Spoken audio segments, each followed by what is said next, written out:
Hello bandits. Thanks to the folks at Do My Best and tinyBuild, I've been taking a look at their narrative adventure Bookwalker, Thief of Tales. In the Bookwalker, players will control Etienne Quist, a creative soul who has been sentenced to 30 years of writer's block. In a strange first-person narrative world, Etienne will turn to a life of crime to allow him to regain his creative freedom.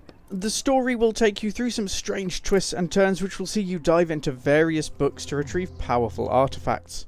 Each book will take you to a completely different world where you'll have to follow a series of clues led by the enigmatic voice-in-a-box Roderick. You'll travel through isometric worlds guided by this secondary character whose knowledge of upcoming chapters means he can give you a hand whenever needed. Within each book you'll find helpful objects and resources which will let you craft and use items to get a little further ahead. The title also has a very basic turn-based fighting system which will see you in combat against various enemies from on and in between the pages of the books you travel to.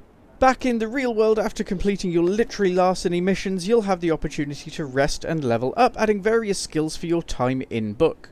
You can also hop out of books mid-mystery to allow you to find real-world items which could help you in-game. You'll be led to this all the way, so while there are certainly some puzzles within the title, it does definitely lean more towards narrative adventure. Bookwalker Thief of Tales is rated by Peggy at 12 and above and by the ESRB at T for Teen. These ratings are mostly based around blood and violence. While it's not incredibly gory, there are certainly some elements in there which we wouldn't want our youngest micro bandits viewing. Overall, we're giving it a rating of some concern, with blood present and some violent situations and themes. It's one where it'd be best to stick around the 10 to 12 limit as a minimum. In terms of accessibility, Bookwalker Thief of Tales is getting a rating of no barrier. This one is a relatively easy ride with simple puzzles and help available via Roderick at all times. There may be the odd time you have to reload due to being beaten within combat, however the autosave is exceptionally forgiving. And with that stacked up onto the rundown, our 5-point rating for Bookwalker Thief of Tales. Gameplay 3. An average score here for Bookwalker, as most of the title will see you performing fairly simple fetch and carry tasks. More than anything, this is a case of gameplay only really being there to fuel a narrative, and we'd have definitely liked to see much more open levels and puzzles. Visuals 4.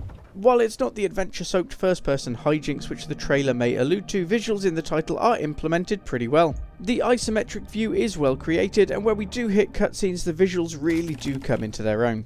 Audio 4. We'd definitely have liked more voice acting here, something which is absent for most of the title. But the game's score and effects are really nicely created and fit the atmosphere very well. Narrative 4. The narrative is likely my favourite thing about the Bookwalker, and both outside first-person world and the in-book adventures contain some great stories. There are some nice twists and turns to the narrative you'll weave here, and we found it to be really enjoyable overall. Replay 2. Sadly, as a relatively linear adventure, Bookwalker isn't one which we're raring to get back into.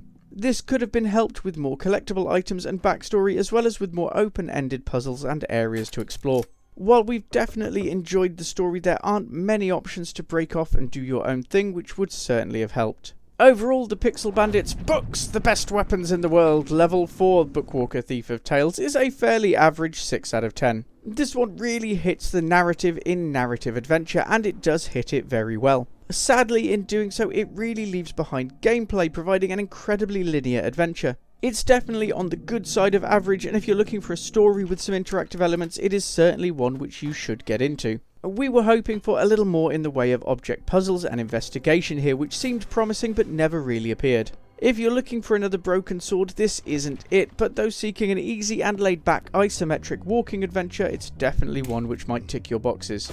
As ever, to provide this review and our Common Sense Parents Guide, we received one free copy of Bookwalker Thief of Tales from the folks at tinyBuild. And that's all we've got for you today. Check out the extended review at pixelbandits.org for more information on this one. If you found this helpful, a like, comment, share or follow might not cost you anything, but it really goes a long way to helping Pixel Bandits remain ad-free and independent. Either way, we hope to see you again very soon. Thanks for watching.